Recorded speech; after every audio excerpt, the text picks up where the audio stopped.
Welcome friends. வாங்க இன்றைக்கி நம்ம காலையில் செய்த சாதம் மீந்து போச்சுன்னா நம்ம டின்னருக்கு சூப்பராக ஒரு தோசை எப்படி செய்யலான்னு பார்ப்போங்க. அருமையான இந்த தோசை நல்லா சாஃப்டாகவும் சூப்பராக அருமையாக இருந்தது.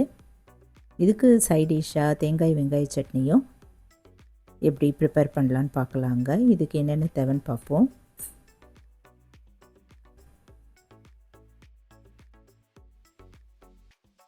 இப்போ தோசைக்கு நான் ஒரு 2 டேபிள் ஸ்பூன் அளவு ரவையை சின்ன கிண்ணத்தில் தண்ணி ஊற்றிட்டு ஒரு 10 நிமிஷம் நல்லா ஊற வச்சுட்டேங்க. இப்போ காலைல செய்த சாதம் ஒரு கப் அளவு எடுத்துட்டேன். அது மிக்ஸி ஜாரில் போட்டுட்டு ஊற வச்சுருந்த ரவையும் இந்த சாதத்தோடையே சேர்த்து போட்டுக்கலாம். கூட ஒரு டேபிள் ஸ்பூன் அளவு கெட்டி தயிர் அதையும் ஊற்றிட்டு ஒரு டீஸ்பூன் அளவு கல் உப்பு சேர்த்துட்டு இதை போல் மணமணன்னு அரைச்சிக்கலாம். இது கூடவே அரை கப் அளவு அரிசி மாவு போட்டுட்டு அதையும் நல்லா அரைச்சிக்கலாம். அரைச்ச இந்த மாவை நம்ம ஒரு கிண்ணத்தில் ஊற்றிட்டு கொஞ்சமாக தண்ணி ஊற்றி நல்லா தண்ணியாக கரைச்சிக்கலாம். இது 20 to 30 நிமிஷம் நல்லா ஊறட்டுங்க. அதுக்குள்ளே நம்ம சைட் டிஷ் தயார் பண்ணிக்கலாம். கொஞ்சம் தேங்காய், உடச்ச கடலை 3-4 காஞ்ச மிளகாய், நெல்லிக்காய் சைஸ் அளவு புளியும் எடுத்துப்போம். கூடவே ஒரு 6 சின்ன வெங்காயம், ஒரு டீஸ்பூன் அளவு கல்லுப்பு, கொஞ்சம் கருவேப்பிலை இதையும் எடுத்துப்போம். கடாயில் கொஞ்சமாக ஆயில் ஊற்றிட்டு ஒரு சின்னது பீஸு கட்டி பெருங்காயம் போட்டுட்டு வறுத்துக்கலாம். அரை டீஸ்பூன் அளவு கடுகு, அரை டீஸ்பூன் அளவு உளுத்தம்பருப்பு இதெல்லாம் போட்டு வறுத்துட்டு இந்த காஞ்ச மிளகாயம் போட்டு வறுத்துக்கலாம். வெங்காயம் போட்டு வதக்கிடலாம். கருவேப்பிலை, புளி இதெல்லாம் சேர்த்துடலாங்க.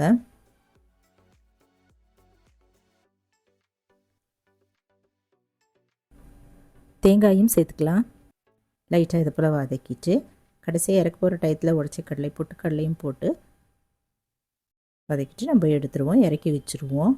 ஆறுனது மிக்ஸி ஜாரில் போட்டு நைஸாக அரைச்சிக்கலாங்க.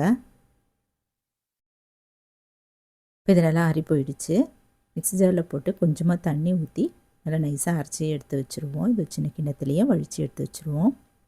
அருமையான தேங்காய் வெங்காய சட்னியும் ரெடி ஆகிடுச்சு.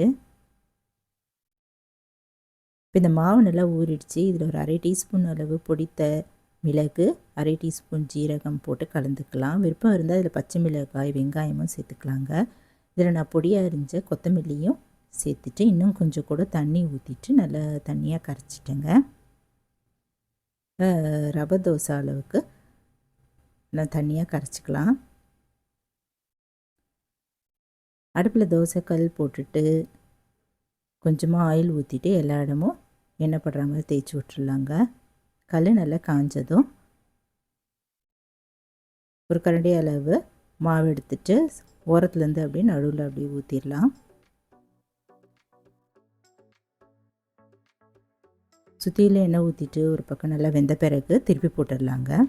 2 பக்கமும் நல்லா செவந்ததும் அருமையான டேஸ்டான இன்ஸ்டன்ட் தோசை தயாராகிடுச்சுங்க. இது டின்னருக்கு நீங்களும் இது போல் செய்து பாருங்கள். சாதம் மீந்து போச்சுன்னா இனிமேல் கவலை இல்லைங்க. இது போலலாம் நம்ம தோசை செய்து கொடுக்கலாம்.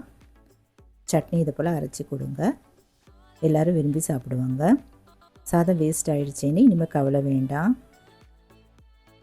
இந்த டிஃபன் ரெசிபி டின்னருக்கோ இல்லை மார்னிங் பிரேக்ஃபாஸ்ட் கூட நம்ம செய்து கொடுக்கலாங்க. லெஃப்ட் ஓவர் குக்டு ரைஸ் வச்சுட்டு சூப்பரான ஒரு டிஃபன் செய்துட்டோங்க. கூடவே தேங்காய் வெங்காய சட்னி செய்துட்டோம். நீங்களும் இந்த டேஸ்டியான டிஃபன் ரெசிபி ட்ரை பண்ணி பாருங்கள், எப்படி இருக்குன்னு சொல்லுங்கள். இந்த வீடியோ பிடிச்சதுன்னா குக்கிங் வித் சித்ரா அன்பு சேனலை சப்ஸ்கிரைப் பண்ணிக்கோங்க. லைக் பண்ணுங்கள், ஷேர் பண்ணுங்கள், கமெண்ட் பண்ணுங்கள். தேங்க்ஸ் ஃபார் வாட்சிங். நன்றி, வணக்கம். நம்ம அடுத்த வீடியோவில் பார்க்கலாம்.